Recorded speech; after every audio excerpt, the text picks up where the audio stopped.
Batting বান্ধব টি-20 ক্রিকেটে এক দশকেরও বেশি সময় ধরে রান রেট সংকটে ধুঁকছে টেস্ট খেলুড়ে বাংলাদেশ ও শ্রীলঙ্কা। শীর্ষ 10 দলের মধ্যে তারা নিয়মিত নিচের সারিতে। বাংলাদেশ তুলনামূলক নবীন হলেও ওয়ানডেতে স্লগ ওভারে ঝোড়ো ব্যাটিং শুরু করেছিল শ্রীলঙ্কা। বিশেষজ্ঞদের মতে স্পিন সহায়ক ঘরোয়া উইকেট ব্যাটসম্যানদের আক্রমণাত্মক খেলার মানসিকতা গড়ে তুলতে বাধা দিচ্ছে।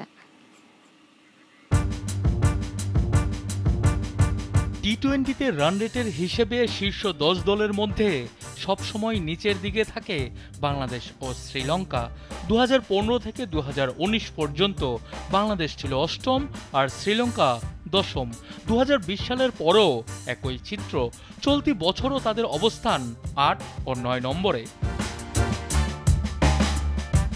বিশ্লেষকরা বলছেন ব্যাটিং ব্যর্থতা কোনো ম্যাচের কোনো নির্দিষ্ট অংশে আটকে নেই। পাওয়ার প্লে, মিডল ওভার কিংবা ডেথ সবখানেই সমস্যা। তবে সাম্প্রতিক সময় কিছুটা অগ্রগতি দেখা গেছে দুই দলের। শ্রীলঙ্কা পাওয়ার প্লেতে আর বাংলাদেশ ডেথ ওভারে গড়পড়তা মান ধরে রাখতে পেরেছে। ছক্কা মারার সক্ষমতাও কিছুটা বেড়েছে। সামগ্রিকভাবে চিত্র খুব একটা বদলেনি। প্রশ্ন হলো, এত দীর্ঘদিনের ব্যাটিং ব্যর্থতার পেছনে কারণ কি? ক্রিকেট মহলে প্রচলিত মত হলো ঢাকার মিরপুর বা কলম্বোর প্রেমাদাসার মতো স্পিন সহায়ক উইকেট ব্যাটসম্যানদের আক্রমণাত্মক খেলার মানসিকতায় গড়ে তুলতে দেয় না।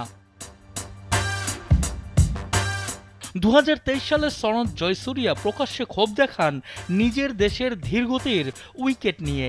শ্রীলঙ্কার অধিনায়ক ওয়ানিন্দু হাসারাঙ্গাও একই অভিযোগ তোলেন। অন্যদিকে বাংলাদেশের ক্রিকেটাররা মিরপুর এড়িয়ে সিলেটের ব্যাটিং সহায়ক উইকেটে খেলতে চান। মিরপুরের পিচ আন্তর্জাতিক মানের নয়, এমন সমালোচনা বহুদিনের। সংখ্যাতত্ত্ব তাতে সমর্থন যোগ করছে। 2020 সালের পর থেকে শীর্ষ 10 দলের ম্যাচে সবচেয়ে কম রান হয়েছে বাংলাদেশ ও শ্রীলঙ্কার মাঠে। ব্যাটিং গড়ও সবার নিচে, অথচ বাইরে খেলতে গেলে বাড়তি সুবিধা মিলছে না। শ্রীলঙ্কা প্রতি ইনিংসে গড়ে মাত্র 5 রান বেশি করছে, বাংলাদেশ 14, যেখানে অন্য দেশগুলো বাইরে গিয়ে গড়ে 30 রানের বেশি তুলছে।